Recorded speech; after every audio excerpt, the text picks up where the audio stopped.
Olá, minhas coisas lindas. E aí, gostaram do meu amigo Marcos Noronha? Pois bem, ele fez um monte de perguntas, não foi, a respeito de língua e linguagem.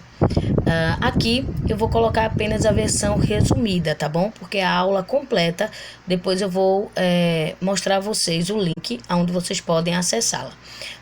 Aqui eu só vou colocar um resumo, tá? De tudo que seria essa questão de língua e linguagem. Vamos lá? Bem, pessoal, antes da gente começar esse estudo aí, a gente primeiro precisa entender sua importância, tá?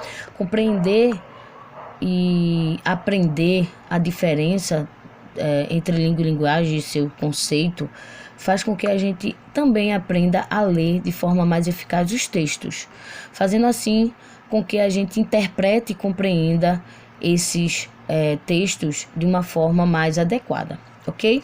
Então eu preparei aí para vocês esse mapa mental, aonde viso responder e tirar as principais dúvidas. Então, língua. O que seria a língua? A língua nada mais é do que um código linguístico, né, associado aí à cultura e os costumes de um povo, tá? Então seria o idioma? Sim, mas não só o idioma. O idioma, mas a cultura e os costumes, de um povo. E o que seria a linguagem? A linguagem é a comunicação entre as pessoas utilizando uma língua em comum. Então, quando eu me comunico com o outro, né, ou as pessoas do discurso, ela tem que conhecer essa língua. A linguagem, que é a comunicação entre as pessoas, ela é dividida em verbal, não verbal e mista. Verbal é quando eu me comunico utilizando palavras. Linguagem não verbal é quando eu me comunico, mas não utilizo palavras. Então, eu vou usar imagem, cores, gestos, luzes, mas não vou usar palavras. E a mista é quando eu tenho a união das duas, quando eu utilizo ao mesmo tempo a linguagem verbal e não verbal. Na linguagem verbal, nós vamos ter aí a linguagem formal e a informal.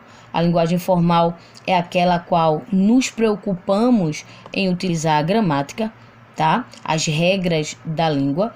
E a linguagem informal é essa do cotidiano, é a linguagem do dia a dia. Então, é a linguagem a qual a gente não se preocupa em usar a gramática.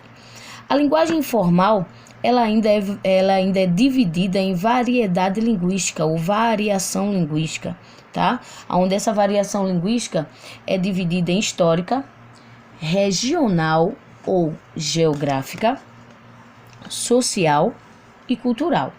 A linguagem histórica é aquela que sofre transformações ao longo do tempo, ok? A regional é aquela que vai sofrer alterações, transformações pelo meio que você vive, pela região que você vive. A variedade linguística social é pelo meio social, tá? Se você conseguiu estudar bastante ou não, pelas pessoas que convivem ao seu lado. E a cultural é pela cultura de um povo. Então, é a variação que a língua sofre pela cultura, ok? Espero que tenha sido clara. Lembrando que aqui não é a aula completa, entra lá no link que eu vou deixar logo depois desse vídeo e vocês vão ter toda a aula bem explícita com exemplos que vai conseguir aí tirar ainda mais suas dúvidas, ok? Boa noite e fiquem com Deus.